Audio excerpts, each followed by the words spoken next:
the credit event point, I think, a lot of people, when you talk to them, they say, well, look, if interest rates keep rising, let's just say, regardless of this inflation pressure, just long rates keep rising. Sure. That something will happen.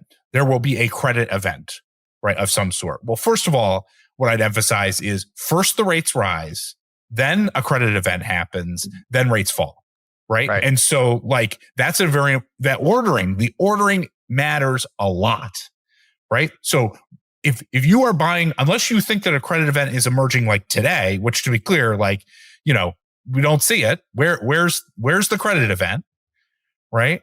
Unless you're seeing a credit event today, right? Bonds will have to rise before we get into that environment. The second thing I'd say is look, part of the central banks dragging their feet has been part of the benefit, let's say, the benefit of central banks dragging their feet and not aggressively tightening is that a lot of financial intermediaries either proactively or at the response of their regulators have gone through an effort to reevaluate their duration risk to start to minimize those credit risks or their interest rate sensitivity. I put something out a couple of weeks ago, which is when we had that sort of meaningful rise in rates, and you actually saw no relationship with the KRE.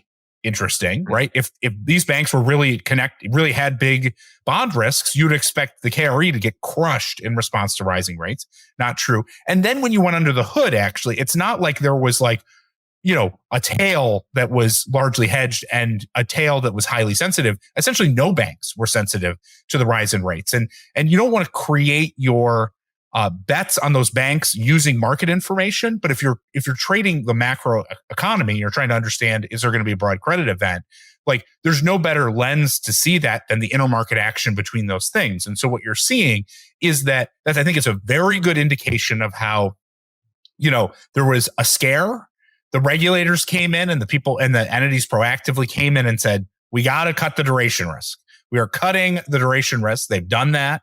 We know there's great stories in the FT about how the Bank of England did that in the UK and basically have made these entities resilient, meaningfully more resilient to a path of rising rates. And so I think the ordering plus the improved resilience over the course of the last 12 to 18 months puts us in a position where, sure, if rates are 10%, there will be credit events, but rates at 450, 475, 5, anything that we, are plausibly going to be looking at anytime soon, we're not going to have it. Yeah. LDI,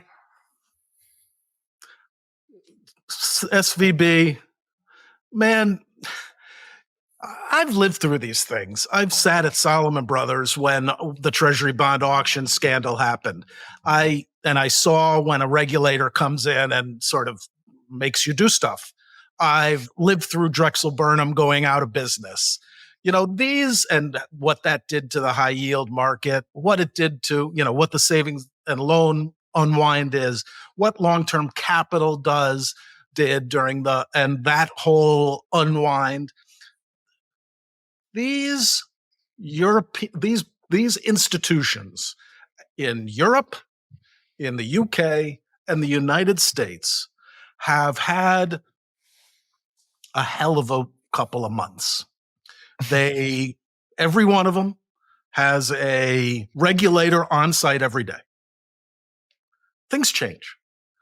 None of these regulators are going to get caught with their pants down on a single institution in this country. Now, there might be some single institutions that are in trouble.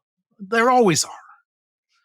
But, this whole credit event thing is going to require a lot more pain. Nothing like 4.5% unemployment rate and 5% treasury bond yields will unlock a credit event, given the number of barn doors that have been closed in the last 6 months.